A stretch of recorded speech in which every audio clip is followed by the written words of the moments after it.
crashed and said, "I'm okay, I'll call you back." Hung up the phone, and we haven't heard from him. The only thing we heard were reports that he had evacuated his office, told everyone to leave.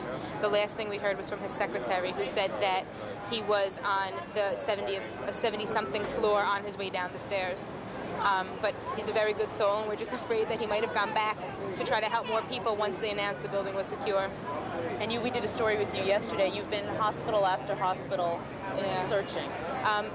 Yesterday I was at NYU and Bellevue and down by St. Vincent's, passing out pictures, talking to people, finding out lists, calling hospitals. My sister, my parents, and friends are calling hospitals, personally going to hospitals. I came down this morning, I walked from 50th, I took the subway to 14th, I walked to St. Vincent's, I checked their list, I walked all across World Trade Center and up West Street, giving out flyers to people going down to the World Trade Center to Ground Zero.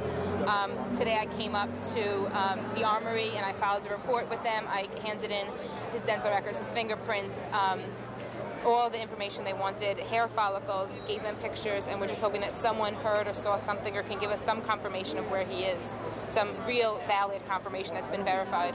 You've had some problems with some internet sites where one site said he was okay. But there are these NewYork.com survivors, there's NewYorkCity.com. They have lots of websites that have people on that are saying they're okay. I can go on and put anyone's name in that I want, and it's false. These records are not verified. They're giving out a phone number for the Greater New York Hospital Association that's putting up a verified website of people that they know the status of and where they are. And that's the only thing I think that's verified. Thank you. Thank you very much. CNN's Elizabeth Cohen joins us now, again, outside the Armory. And Elizabeth, we see so many of those people behind you just desperately holding up pictures of their loved ones. Any chance that somebody might have seen them or known anything about it? It is just heartbreaking.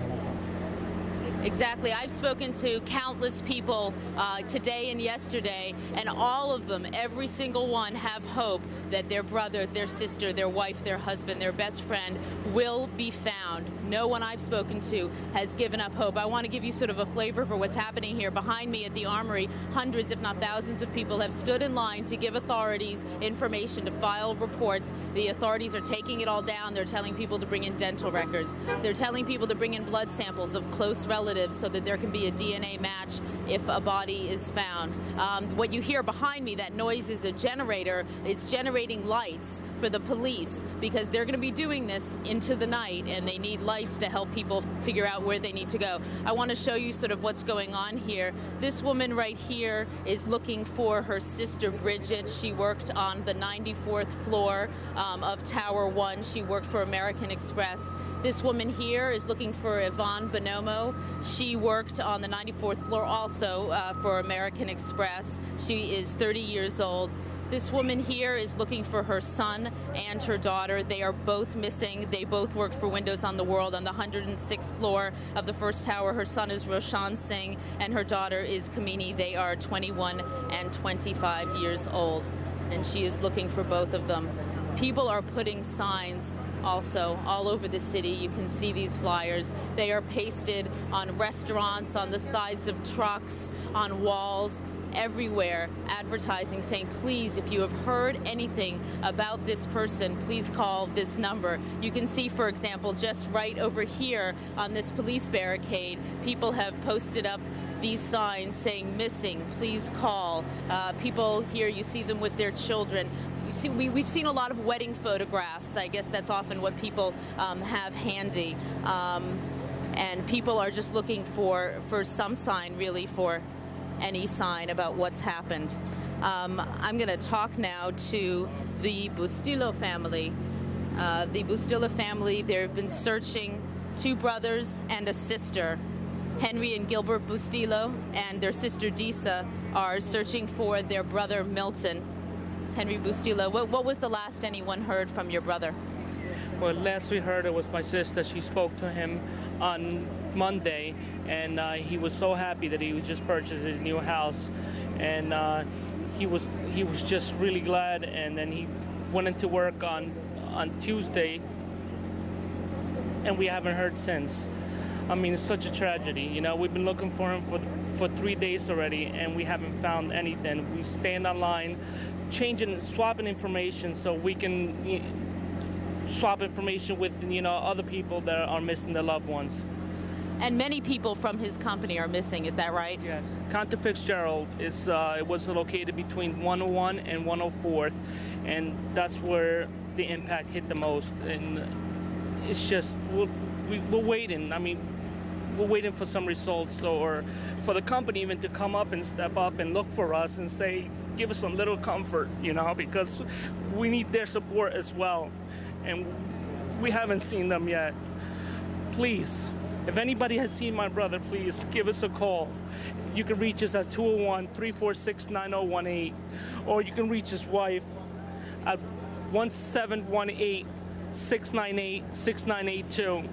She's desperately looking for him, or to hear about him. He has a daughter, 7-month-old, and he's really. Please, somebody here from 107 floor. You can hear that people in the background are yelling the names of their loved ones, yelling out phone numbers. People are doing anything to let everyone know that they are still looking for their loved ones. No one here has given up hope. Joey? Elizabeth, I want you to take a deep breath, because I know that you are as moved as we all are about the Bustillos and their story, and those of so many other people around you. It is hard for me to believe that there is no other more structured way that these people can get some information. I mean, here we are in the 21st century. Shouldn't there be some way they should be able to find out more than just standing out on the street corner? Well, there is a more structured way, Joey. I mean, what you see behind me is the Armory, where people have been in line for, hours and hours. There was a line also at NYU Medical Center yesterday.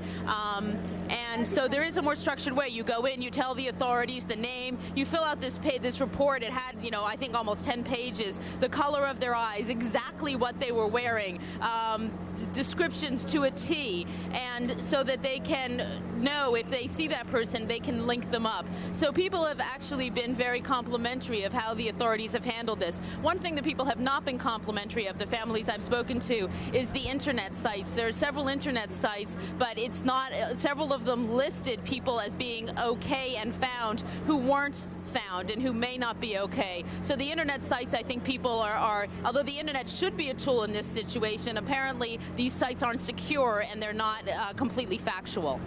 Elizabeth, there are so many other people around you who want to give some of them a chance.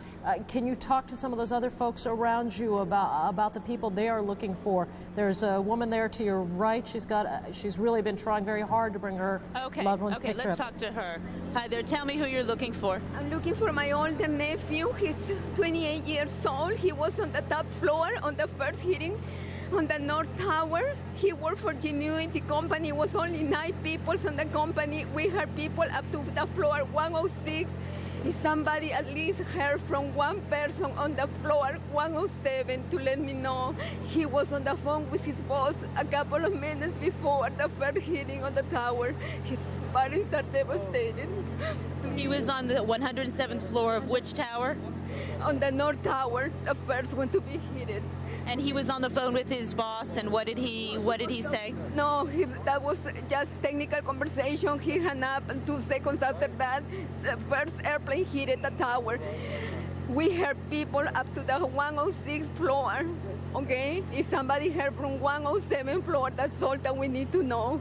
Okay, thank you, ma'am. Let me talk to the gentleman behind you. Hold on. Sir, could you tell me who you're looking for? Yes, this is my cousin. Her name is Tanyelle McDay. She works for Marsh at, I believe, Tower 1, 97th floor. And if anybody's seen her or anybody heard anything, please contact. We have the number here. It's 732-499-7118. If anybody's seen her, please contact us. And we really do miss her, and God bless everybody.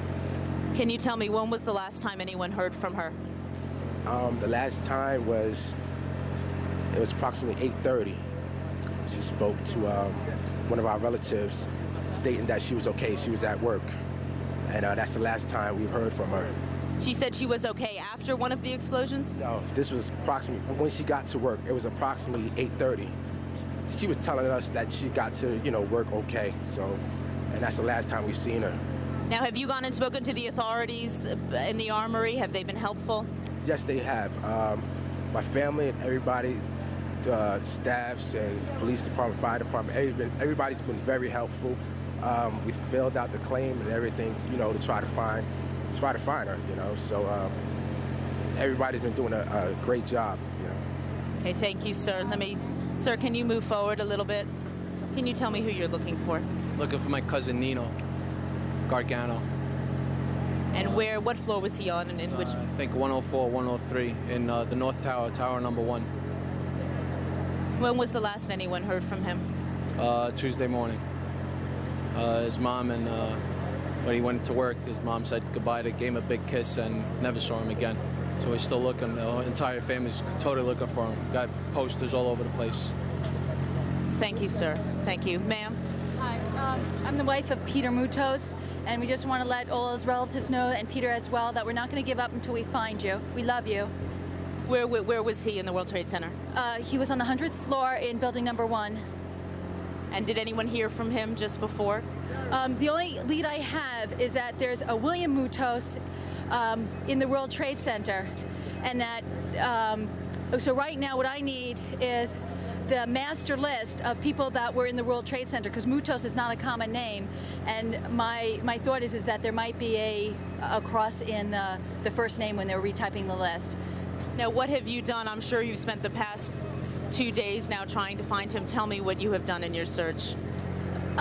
Basically, I have gone to the sites. I've gone to St. Vincent's, where they have a master list, and I've checked upon the list that they have of people there. I went to Bellevue because there they also will print out an hourly list of updating. I went to the Red Cross yesterday on 29th Street and 1st Avenue. I've also been getting information, which is important, is a recent medical history, any other dental records or anything as well, to help them find them, and presently also going just to the individual hospitals and giving him a picture, as well as posting this picture around, so that if perchance he is not doesn't know what happened to him, he will be able to read this himself and be able to call this Marsh number. Marsh, for their employees, they have a crisis center set up in which they're also helping us. In fact, this is what they printed for us. Thank you, ma'am. Thank you. There's another family who we want to. Same floor. He was on the same building. He was on the same floor. Tell me about the person you're looking for. I'm looking for Salvatore Ziza, my brother-in-law, who has 2 young children at home and a very large family. And the pain that we feel, we express the same sentimentality to the thousands of people that are out on this street. As much pain as we feel, we wish everyone else here our best. The experience that we've had from all the authorities that we've dealt with, including everything the girl before me mentioned, the same process, the same sources. Everybody is doing their best to help. There are thousands of people on the street from every organization, and then some, trying to help us all. Tell me, there seems to be sort of a brotherhood, a sisterhood that's grown up on this street corner. I haven't seen the American karma come together like this since the Vietnam War. Everybody feels the same way. Everybody has anger, but everybody has compassion. There is no script for what to say, and there's no script for how to feel. I've run into probably 10 people that have Marsh McLennan signs on their pictures, and I don't know their names and I don't know where they're from, but they've hugged me and they've cried with me together. Everybody is feeling the same thing. There is no script. However, we're reading off of the same lines. And do you think, do people still have hope? I think everybody has hope, but I think everybody is prepared to face what they have to face. I think they're facing it the best they can. Like I say, there's no script. When was the last time you heard from Sal, or anyone heard from Sal? Sal's wife, who's home right now with his 2 children, spoke to him 10 minutes before the plane hit the building. We've had absolutely no contact from anyone other than the Red Cross. Okay, thank you, sir. Let me move to some people who are behind you. Thank you, sir. Thank you. Ma'am, tell me, you are Yvonne's best friend. Yeah. Tell me about Yvonne. Best friends over here. We're looking for Yvonne. She was on the 9th